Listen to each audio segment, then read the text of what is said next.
Well, I'm so excited to be here and be part of this workshop. Thank you for the introduction. Today I'm going to be talking about molecular approaches to tracking Anopheles stephensi as they've been applied so far in the Horn of Africa. I'm going to be primarily framing it in the context of the work that I've done with my collaborators in Ethiopia. And I won't talk too much about the situation with Anopheles stephensi. I think that's been very well summarized by Dr. Tamar and Dr. Seth. But overall, what I'll be talking about is just introducing the concept of molecular surveillance, describing kind of a step-by-step workflow for the molecular surveillance techniques that are often used and what I use in my lab, and then briefly go over some of the applications that with regards to Anopheles stephensi. So as has been mentioned before, Anopheles stephensi, which has been primarily observed in South Asia and parts of the Arabian Peninsula, has now been identified in parts of East Africa, including Djibouti, Sudan, Ethiopia, and outside of Africa, also recently identified in Sri Lanka. And when we have a scenario that's looking like an invasive species that's being detected, there's a lot of information that needs to be gathered in a very short amount of time. So some of the key entomological features that we're interested in includes the overall prevalence distribution of Anopheles stephensi, and its composition relative to other species in the area. We're also interested in the patterns in which this mosquito is moving, what factors are contributing to how it moves, asking questions about where it's breeding, and the factors that facilitate that. Also, feeding behavior, host preferences are important questions to evaluate the risk associated with Anopheles stephensi and transmitting malaria. And then in terms of trying to come up with the ideal control strategies, understanding the population's susceptibility to insecticides is also very important. And there's a lot of techniques, as Seth has gone over, that address these in the field, or by doing various morphological analyses or lab-based assays. But there are additional set of tools that we have that relate to looking at molecular data, particular genetic data that can help bring insight into these topics. And so what is the benefit of using molecular surveillance approach? One benefit is, depending on what your question is, it can be a very high throughput way to get to the question you want. You know, for example, if you're trying to determine your species of that you're looking at and confirm whether it is Anopheles stephensi or, you know, Anopheles gambiae or Anopheles arabiensis, you can process many mosquitoes very quickly using some of the molecular approaches that I'm going to go over. Another benefit to using molecular approaches is when morphology or the more phenotypic-based approaches produce more ambiguous results or incomplete information. And this happens often when you're dealing with mosquitoes that might have been collected a long time ago and, you know, are a little bit too dry or worn down, where you can't look at the wing pattern to be able to identify what species it is. There's molecular approaches have been able to resolve some of those questions, or, you know, with the potential of identifying some new species, or cryptic species that can't be identified clearly with morphology. Another benefit to molecular surveillance that helps in terms of when we want to compare our data across different populations or across a geographic region or time is that we're dealing with discrete characteristics with very clear calls that make it comparable in that way, and then also make it easier for generating databases that other people can benefit from what's being found in one area. Some of the basic technology that's used in molecular surveillance includes polymerase chain reaction, and I'm just kind of throwing out some vocab words because they're going to come up a little bit as I go out. Forgive me if you're very familiar with these concepts. I just wanted to make sure I'm covering everything that is relevant to what I'll be going into next.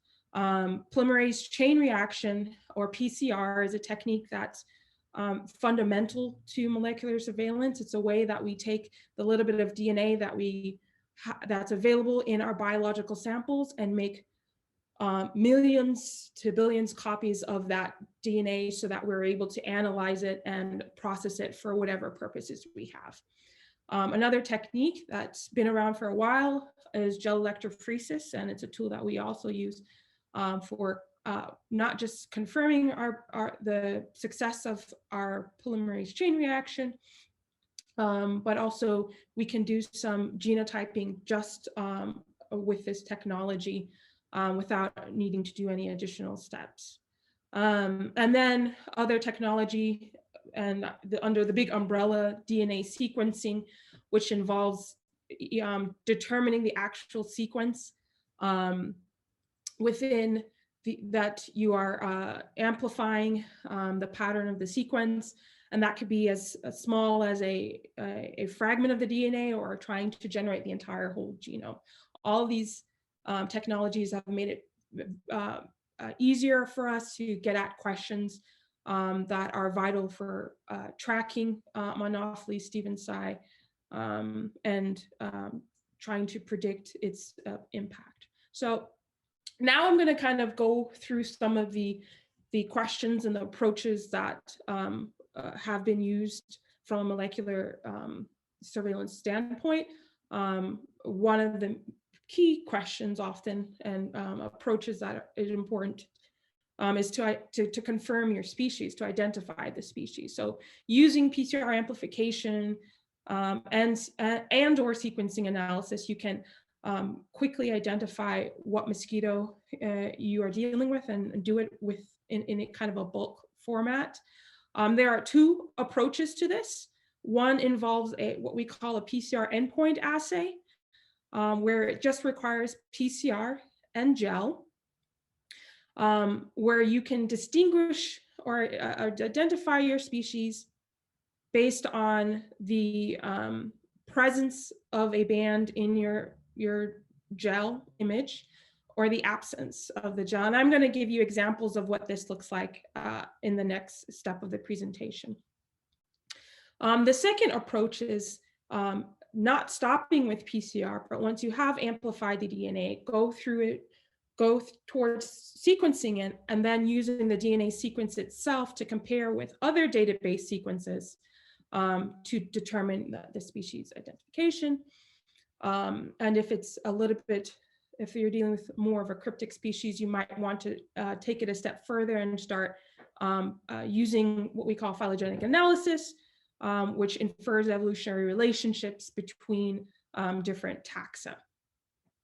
But those are the main strategies. You can imagine PCR endpoint assays tend to be more affordable and you get more immediate results. Why with sequencing-based approaches, you have a lot more data to work with so that you can not only just confirm the species, but also maybe ask some of those questions about the relationship or the structure of the Anopheles stephensi that you're looking at in that population and how that relates to the stephensi in a different country and you get a lot more, I guess, bang for your buck with the sequencing-based approach.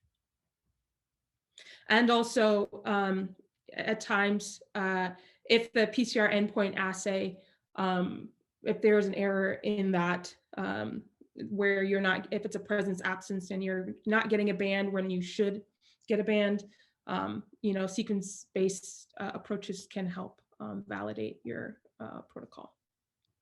So similarly, we can not only identify the species of Anopheles, we can also look at the host species that is serving as a blood meal source.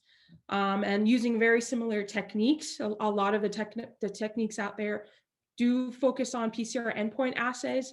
Our group has worked on developing something that's more sequence-based, sequence-oriented, and so that you can get not just the questions about whether the mosquitoes are feeding on non-humans, are showing zoophagic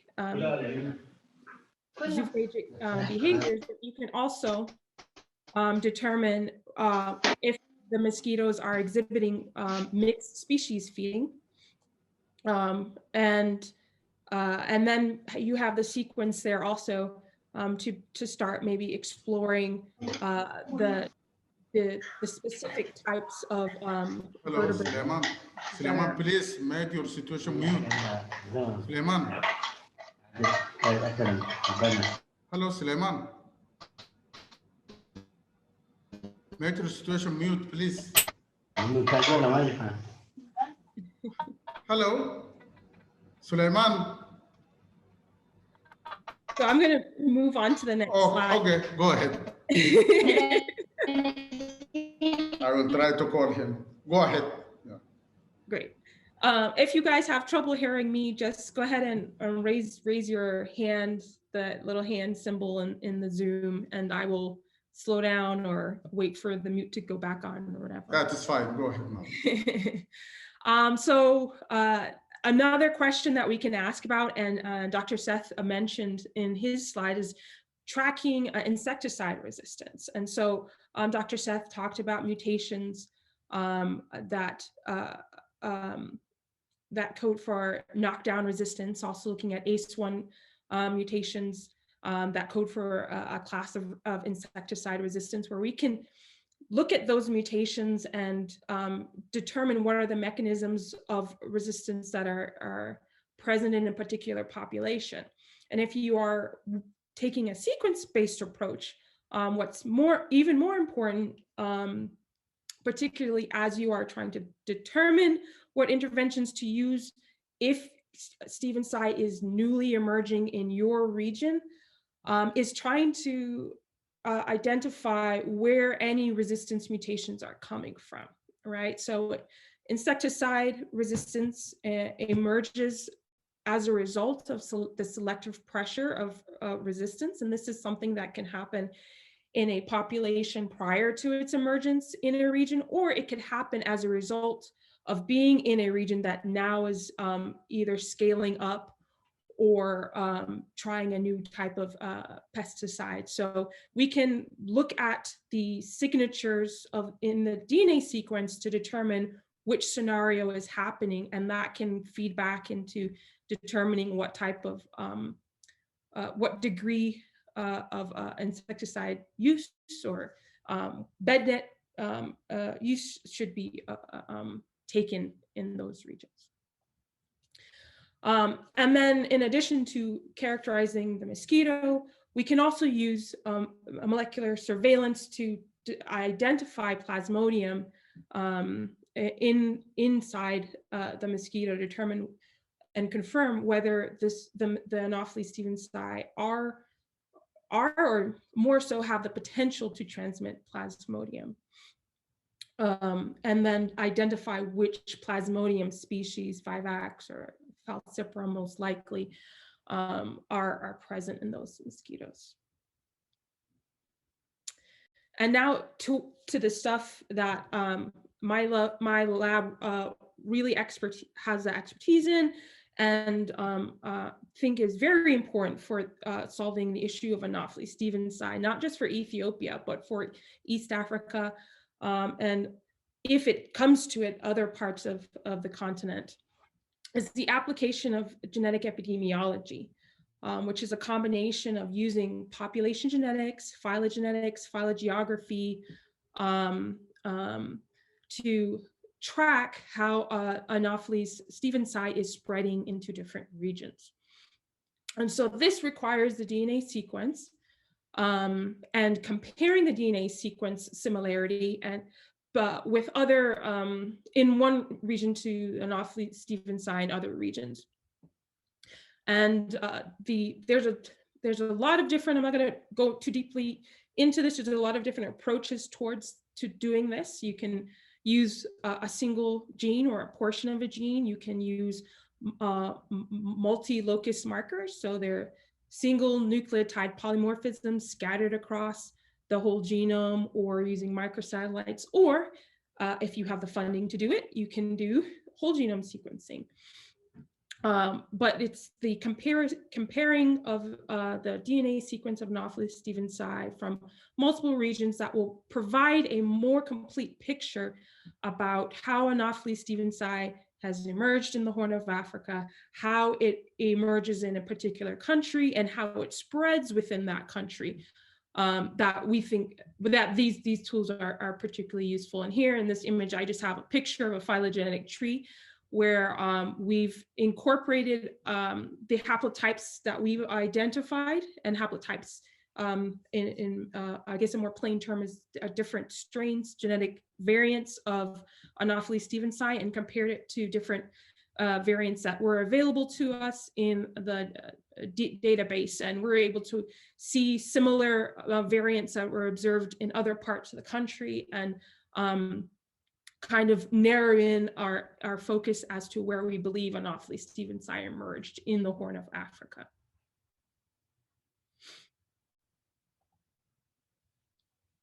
And then this is kind of another benefit of a molecular surveillance and gathering this data, particularly if you're generating sequence data, is that it can serve as a baseline approach to being able to explore more questions that, more topics that can feed back into designing better interventions for Anopheles stevensii, and including answering the question of the biological forms of Anopheles stevensii that are present in the Horn of Africa. And currently there isn't a, this has not been fully tested in the Horn of Africa. It's something our group is working on, but we're gathering data to do that. Also, in terms of insecticide resistance, we can do more sophisticated analyses where we're exploring and trying to identify new mechanisms of insecticide resistance so that we can develop better molecular assays for distinguishing a resistant mosquito versus a non-resistant mosquito or a sensitive mosquito. And then exploring the bacterial communities within Anopheles stevensii, as that has also been proposed as a potential tool for controlling the mosquito. Studying a broader genetic diversity of Anopheles stevensii to ask questions about how Anopheles stevensii has adapted into the diverse ecological settings that it has in the East Africa. And then also studying how Plasmodium and Anopheles stevensii co-evolve once it emerges, and asking questions about Plasmodium and Anopheles stevensii compatibility. These are all very exploratory questions, but through established molecular surveillance, we can build off of those data to start leading into these questions that can inform better control strategies down the road. And so now I'm just going to go over the process for analyzing Anopheles mosquitoes. Obviously, there's lots of different different types of analyses. We talked about blood meal analysis. We talked about species identification, detecting Plasmodium. But all of those processes start with a lot of those questions rely on a lot of the same initial processes. And so that's what I'm going to be going over. So in terms of how we work with our collaborators, the important step for us and for the process of doing molecular analysis is having a very organized and effective way for storing mosquitoes once they've been collected. And the most effective approach that we have found for our group is using dry storage that involves silica gel desiccants. And what these do is keep the moisture out. Moisture is very bad for DNA. Just H2O moisture is bad for DNA, as it will cause it to degrade if it sits for too long. So if you're able to store it in a way that prevents that, that's great. And so most cases we store mosquitoes individually in what we call Eppendorf tubes, pierce the top of that tube, and then they go into a little Ziploc bag. Uh-oh. I think somebody has accidentally started sharing their screen. Yeah. Hello. Hello.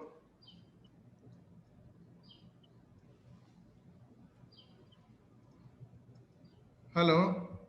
Could you please close your video because you share your video? Let me see if that works. Hello. I think you can start sharing again. It will just share over this one. Can you see my screen? I'm trying to stop the Not sharing, yet. but it's not working. Not yet? Not yet. Oh, sorry. Okay, can you share it again? Okay.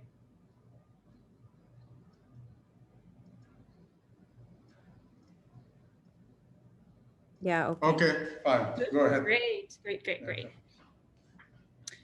So mosquitoes are placed in Eppendorf tubes, closed with the lid that has that's pierced in the top, and then placed in a Ziploc bag.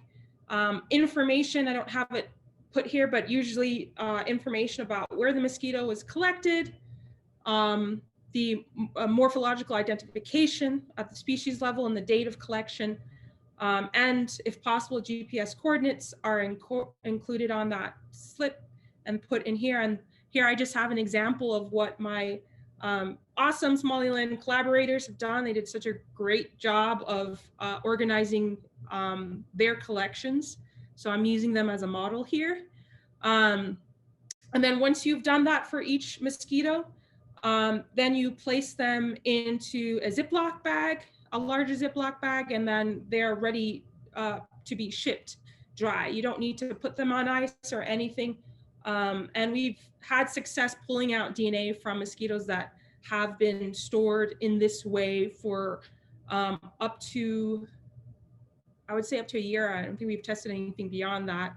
But obviously the sooner you are able to ship or to work with, send these mosquitoes off for sampling, the better the quality of DNA and the more that you can do with it.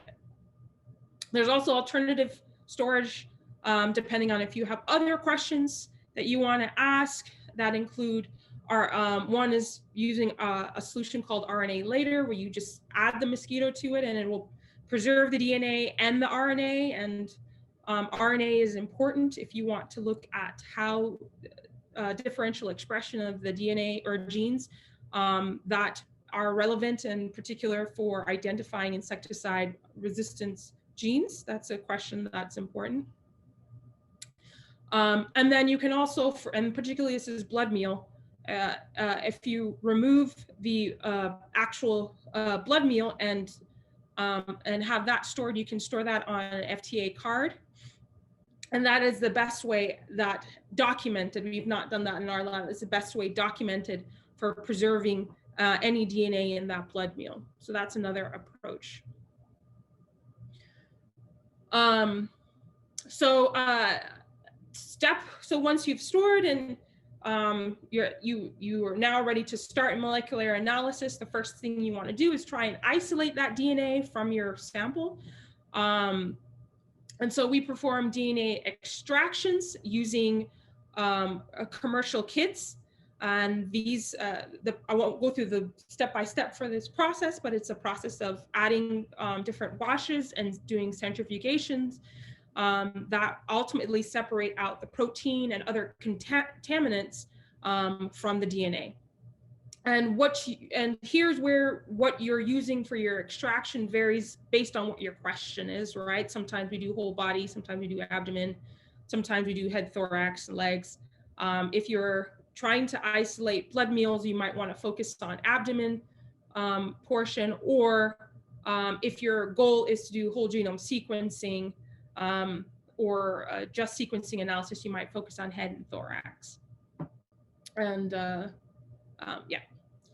And so PCR amplification, as I mentioned before, is critical to do any downstream analysis, any downstream genotyping. This is basically just amplifying a segment of DNA for analysis. And there's lots of different components that are required. Primers, magnesium chloride buffer that provide the environment for PCR to occur. And then Taq polymerase is a enzyme that allows for DNA synthesis. And then DNTPs are your substrate. You have that mix plus your template DNA, you're good to go. You add it to your thermocycler, as my student is doing here. And the thermocycler goes through different temperature cycles that allow for the denaturation, separation of the DNA strands, and then annealing of the primers, and then elongation, which produces the additional primers, additional synthesis. Gel electrophoresis is, as I mentioned before, our way of visualizing the PCR product after it's done to confirm that it worked. That's the baseline what it does, but if you're doing endpoint assays, you can also use that to identify, answer your particular question. Maybe you created an assay that is designed to determine what species you're looking at. That case, you can use gel electrophoresis. And gel electrophoresis requires agarose gel, put in a buffer that allows for electric current to run through and allows for the DNA, amplified DNA, to migrate down the gel, and based on the size of the DNA molecule. So when you're interpreting a gel, here we have an example of amplification of the portion of the VGSC that contains the KDR mutation for insecticide resistance. The speed at that the DNA, as I mentioned before, that the DNA migrates is proportional to the size of the band. So larger bands, as you can envision, might move slower, and smaller DNA fragments will run faster. And so when you have a marker, which we call a ladder here, that we know what each size of those bands are, then you can use that to say, confirm that you've amplified the right fragment. And then depending on what your question is, we've worked on developing assays for Anopheles stephensi. If you see a band, that would indicate that you have stephensi. If you don't, that indicates you do not have stephensi. There's also other assays that have been developed when you're for Anopheles gamete complex, or even for Plasmodium, that will size discriminate so that you don't have to run multiple assays. You can just see what size the band is, and that will tell you what species you have, whether it's Arabienses or gamete or any of the other members of the complex, or something completely different. And that's where sorry, you have remaining 3 minutes. Try to. I'm almost done. Okay. I might go over by 2 minutes. Okay, fine. So, and then finally we do sequence analysis, which sequence analysis is if you wanted to take it a step beyond gel electrophoresis, you can actually sequence the DNA and then look for variation in your sequence, and then use that variation compare with other sequences to identify your gene. And so briefly, I'm going to go over some of the bioinformatic tools that are publicly available. One of the most commonly used one is called a basic local alignment search tool, which is a very sophisticated Google search of your DNA sequence across a database of nucleotide sequences that have been in existence for many years, and have amassed millions of sequences for you to compare. And so once you have your cleaned sequence from your chromatogram, you can export that and then upload it into this website, and then either specify species or set certain parameters. And then once you click blast, you search it, then you can identify what are the closest matching pairs in the database. So when I inputted that sequence there, these were the closest matching sequences. And these are sequences that are coming from Ethiopia, but also from other parts of the world. As you can see, we have sequences from Sudan and other countries. And so that information is very helpful. And then some additional steps that you can take is now starting to analyze those sequences to get some information about how Anopheles stephensi has evolved, to give you some history about the population. So I'm going to wrap up and give one or two examples of what we have done so far. In our first investigation on Anopheles stephensi, which was originally an investigation into Anopheles arabiensis, we were trying to characterize insecticide phenotypes in Anopheles arabiensis, but in the process, we came to realize what we were working with was Anopheles stephensi, and the way that we were able to do that was through these molecular approaches. Once we saw that there was some ambiguity there, we sequenced the cytochrome oxidase 1 gene, and then generated that sequence, and then completed a phylogenetic analysis to see where our sequence fell relative to other Anopheles mosquitoes. And so I like to tell the story of how we got involved with Anopheles stephensi to emphasize how important taking on these molecular surveillance at the start of the suspicion that Anopheles stephensi might be entering into a new region, as folks are beginning to learn how to detect stephensi more from morphologically. It's important to have the molecular approach moving alongside that to evaluate that the morphologies are being identified as well.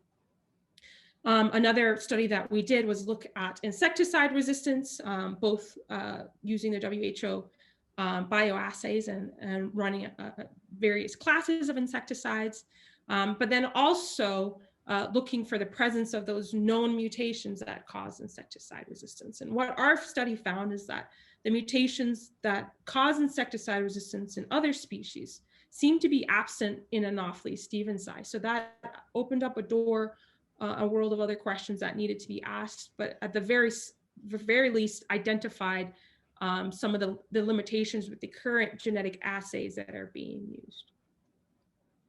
And then I'm out of time, so I'm going to go ahead and pause here and just say that if you have any questions about incorporating molecular surveillance or are interested in partnering with us, we're very interested in characterizing Anopheles stephensi.